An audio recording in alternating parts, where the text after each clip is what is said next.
പുത്തമ്പള്ളി ചരിത്രപരമായിട്ട് കേരള കത്തോലിക്കാ സഭയുടെ ചരിത്രത്തിൽ ആഴമായ അധ്യായങ്ങൾ എഴുതി ചേർത്തൊരു പള്ളിയാണ്.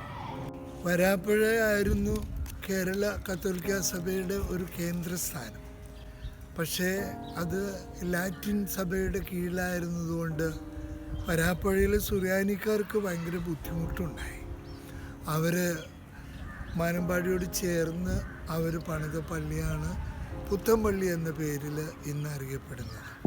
ഈ പുത്തമ്പള്ളിയിലായിരുന്നു മംഗലപ്പുഴ സെമിനാരിയിലേക്ക് മേജർ സെമിനാരി മാറ്റുന്നതിന് മുമ്പ് പ്രവർത്തിച്ചിരുന്നത്. ആ സ്ഥാപനങ്ങളൊക്കെ ഉൾപ്പെടുത്തി ബഹുമാനപ്പെട്ട ഡോക്ടർ തേനായൻ അച്ഛൻ പുതിയ പള്ളി പണിതു. ആ പുതിയ പള്ളിയിൽ 4ാമത്തെ വികാരിയായിട്ടാണ് എനിക്ക് സേവനം ചെയ്യുവാൻ ഭാഗ്യം ലഭിച്ചത്. 4ാമത്തെ വികാരിയായിട്ട് ഞാൻ സേവനം ആരംഭിക്കുന്നത് കുഴിപ്പള്ളിയിൽ നിന്ന് വന്നാണ്. വരുമ്പോൾ പറവൂർ ഫൊറോനയിൽ പുത്തമ്പള്ളി വളരെ പ്രസിദ്ധമായ പള്ളിയാണെങ്കിലും വീണ്ടും പറവൂർ ഫൊറോനയിൽ തന്നെ ചെലവഴിക്കുന്നതിൽ എനിക്ക് ഇച്ചിരി ബുദ്ധിമുട്ട് തോന്നി.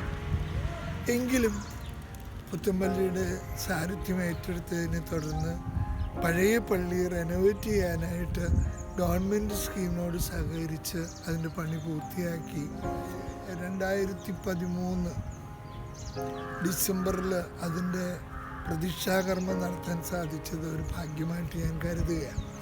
തുടർന്ന് ഞാൻ ഒത്തിരി പരിപാടികൾ ചെയ്തു. ഓഡിറ്റോറിയത്തിന് എയർ കണ്ടീഷൻ ചെയ്ത് സാൻജോങ് ഹാള് സാധാരണക്കാർക്ക് ഉപയോഗിക്കത്തക്ക രീതിയിൽ നവീകരിച്ചു. ആ ഗ്രൗണ്ടെല്ലാം ആൾക്കാർക്ക് സൗകര്യപ്രദമായ രീതിയിൽ ഒരുക്കി. മാത്രമല്ല പള്ളിയുടെ പ്രദേശം ഒന്ന് മനോഹരമാക്കാൻ വേണ്ടി പള്ളിയുടെ ചുറ്റും ടൈൽ വിരിച്ച് മനോഹരമാക്കുകയും തുടർന്ന് നവീകരിക്കുന്നതിനെക്കുറിച്ച് ചിന്തിച്ചു.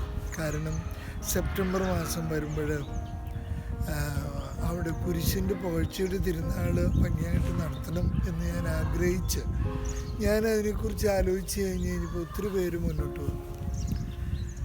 ഞാൻ തിരുനാൾ നടത്താൻ തീരുമാനിച്ചതോടുകൂടി 7-8 കൊല്ലത്തേക്കുള്ള തിരുനാൾ പ്രസിദ്ധന്മാരെ ആ ചുമതല ഏറ്റെടുത്തു. അത് വളരെ മനോഹരമായിട്ട് നടത്താൻ സാധിച്ചു. അവിടെ ചാവറ കുര്യാക്കോസ് ഏലിയാസ് അച്ഛൻ സെമിനാരിയിലേക്ക് വന്നിറങ്ങിയ ആ കടവ് അവിടെ ഒരു കുരിശ് സ്ഥാപിച്ചു. തുടർന്ന് എന്താ ചെയ്യേണ്ടതെന്ന് ആഗ്രഹിച്ചു. പുത്തമ്പള്ളി ഒരു ഫൊറോന പള്ളി ആക്കാനായിട്ടുള്ള സകല സാധ്യതകളുണ്ട്. അതിൻ്റെ കുരിശുപള്ളികൾ തന്നെ എത്രയോ അതിൻ്റെ ചുറ്റുമുള്ളത്. അക്കരെ പുഴയ്ക്കക്കരെ ഏലൂർ പാതാളം, ഇക്കരയ്ക്ക് വന്നിട്ടുണ്ടെങ്കിൽ കൊച്ചാൽ, വരാപ്പുഴ, തുണ്ടത്തിൻകടവ്, കൊങ്ങോർപ്പള്ളി, നീറിക്കോട്, ഇങ്ങനെ കുറേ പള്ളികളുണ്ട്. അതിനൊരു ഫൊറോന പള്ളി ആക്കാൻ പക്ഷേ അതിനുള്ള സൗകര്യം അവിടെ ഇല്ല.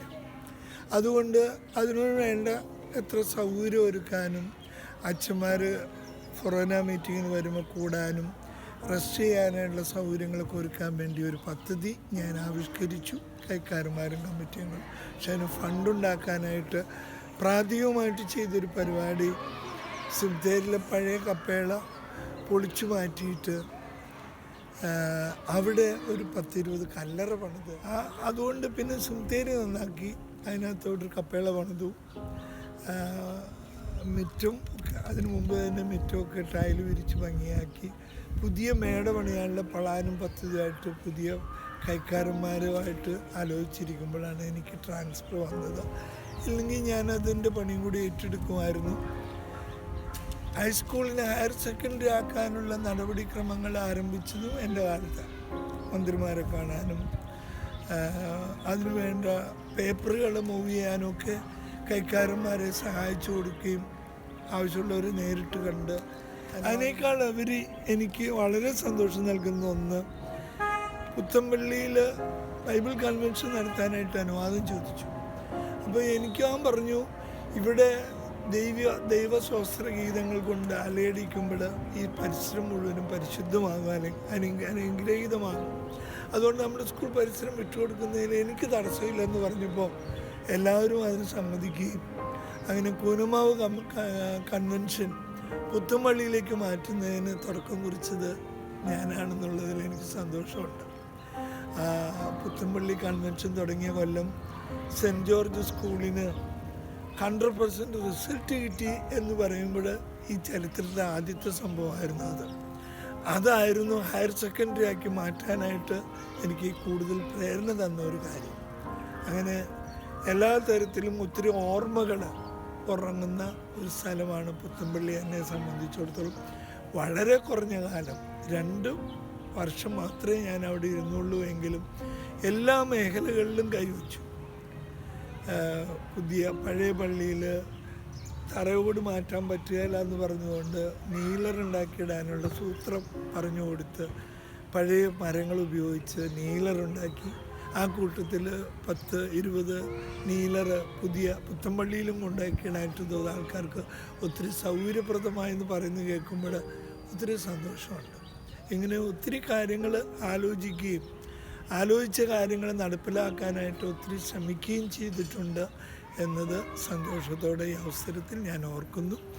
ഈ അവസരത്തിൽ നിങ്ങൾ നല്ല ഒരു നാളേക്ക് വേണ്ടി ഒത്തൊരുമയോടെ പ്രവർത്തിക്കണമെന്നും പ്രവർത്തിക്കാൻ ഫലമുണ്ടാകുമെന്നും സാക്ഷ്യപ്പെടുത്തുന്നതിൽ എനിക്ക് സന്തോഷമുണ്ട്. എല്ലാവർക്കും ആശംസകൾ നേരുന്നു. ദൈവം നിങ്ങളെ അനുഗ്രഹിക്കും.